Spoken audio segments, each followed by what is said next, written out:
My name is Jeffrey Brover, and I'm really excited today to be presenting to you on what was my senior capstone work at Rice University, which looked at if we learned more information about AAA batters when they face better pitches. So MLB has a multi-tiered minor league baseball system that ranges all the way up from the rookie leagues to AAA, and then eventually feeding into the major leagues. Hitters are going to handle this jump across the leagues very differently, with some of them adjusting immediately, others being called up multiple times and sent down before they eventually attain success, and some never making this jump at all and ultimately fiddling out. Ultimately though, one thing that all of these players have in common is that we know that the pitches that they're facing in AAA are going to be, on average, of worse quality than the pitching quality that they're facing in the major leagues.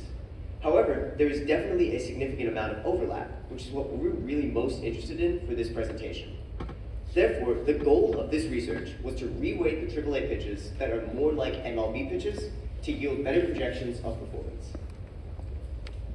The source for this data is also going to be from the MLB Game Day Stats API and includes 2023 as well as limited 2022 data, as this is what was publicly available at the time of making this project. And what we're really looking to grasp from this is going to be the pitch trajectory metrics, which have also been referred to as the stuff metrics, as well as anything related to the pitch result, so what's actually happening on the pitch.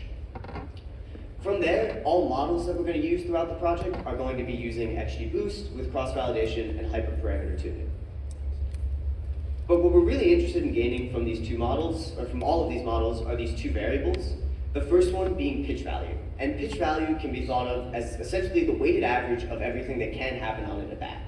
And I've broken it down into this kind of simplified version right here, where we have the probability of a swing times the pitch value of a swing, which is essentially everything that can happen on a swing, plus 1 minus the probability of a swing, or the probability of a take, multiplied by the pitch value of a take. And this is giving us a sense of the raw run value of what's happening on the pitch. We're then going to plug this in as a dependent variable in our model that we're going to use to predict stuff, where our independent variables are our 6 stuff metrics. So we're going to look at the release point in all 3 dimensions, x, y, and z, as well as the initial speed of a pitch, and its horizontal movement, and its vertical movement when taking into account gravity. If this framework looks familiar to you, it's based off of Saris's Stuff Plus framework, and drew heavily from that. After playing around a bit and making some different modeling decisions, one important one was deciding on choosing 2 separate models, one only for AAA data and one only for MLB data. We're left with this. And these are our distributions of our 2 different variables. The one on the left is our distribution of pitch value, where the blue is going to represent MLB and the red is going to represent AAA.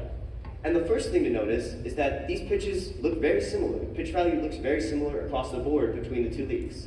Keeping in mind that pitches on the left are more negative, better for the pitcher, on the right are positive and better for the hitter. As an example of what's going on here, if we look at this really large spike slightly to the left of 0, this corresponds to 0-0 pitches that are thrown for a strike, creating an 0-1 count, which is going to have a slightly negative run value and slightly better for the pitcher, and something that on a raw run value scale should not have a huge difference between the 2 leagues. But the more important graph, and the one that's really the crux of the project, is right here. This is our pitch distribution of stuff, where we get the prerequisites we were looking for. There is much better pitch quality in the major leagues, but there is also some overlap that exists. And this overlapping area is what we're really most interested in. This is what we're going to use to reweight our pitches and see if we can extract more signal. The first step of doing that is we're going to recreate this right graph by making this left graph. And all this is a linear interpolation of the stuff, which is going to allow us that for any value of stuff, we know exactly how frequently it occurs in the major leagues, we know exactly how frequently it occurs in the minor leagues, and we can then say how much more frequently a pitch with a given stuff occurs in each of the 2 leagues. This leads us to a graph that looks like this. So on the x-axis, we have our stuff variable, and on the y-axis, the ratio of MLB to AAA frequency. Most of the pitches are going to fall in this range right here, negative 0.02 to 0.02. Where these pitches down here are the much better pitches. These are occurring much more frequently in the major leagues, and are pitches that if you're performing really well on, should be given a lot more weight to them. There's some pitches that occur so much more frequently in the major leagues than the AAA, think pitches similar to Tyler Glasnow's slider or pitches similar to Durant's fastball, that we need to set a max cap weight on them just so we're not assigning near infinite weights to these pitches. On the opposite side of this graph, pitches below that y=1, that's the black dotted line, these correspond to pitches that have more frequency seen in the AAA level. These correspond to pitches that are seen more frequently in the AAA level. And what we mean by that is that we want to assign much less weight to these pitches because they're values that are not being seen and not representative of what hitters are going to see in the major leagues.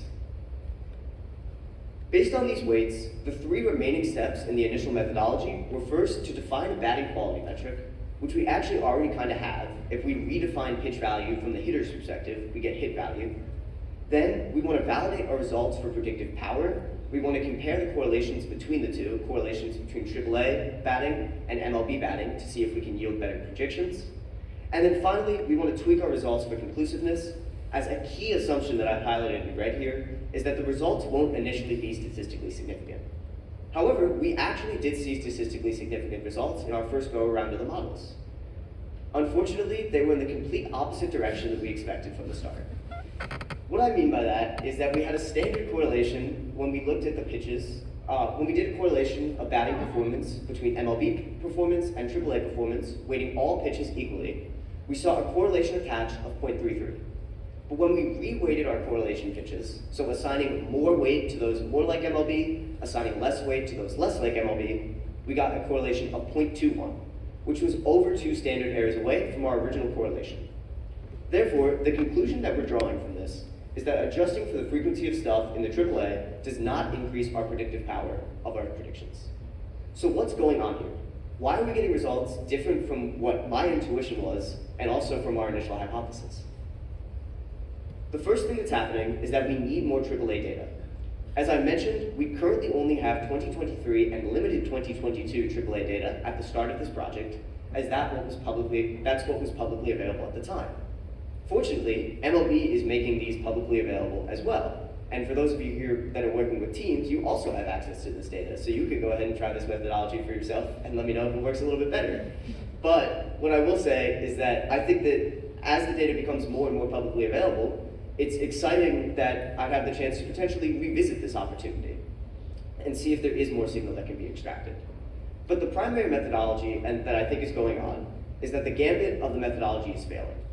We're inherently taking a risk here, and that there's an increase in noise that's occurring from a decreased in effective sample size as we pull our weights away from equality and towards 0 and 1. We're getting a reward, and it's this increase in signal from a reweighting scheme. But in this case, the result is that the risk is outweighing the reward. As I said, I look forward to potentially revisiting this in a couple years and seeing if there is more signal to be extracted. But with that, that concludes my presentation, and I'm happy to take any questions from people after the presentation and talk with you after. But thank you very much for taking the time to listen. Thank you.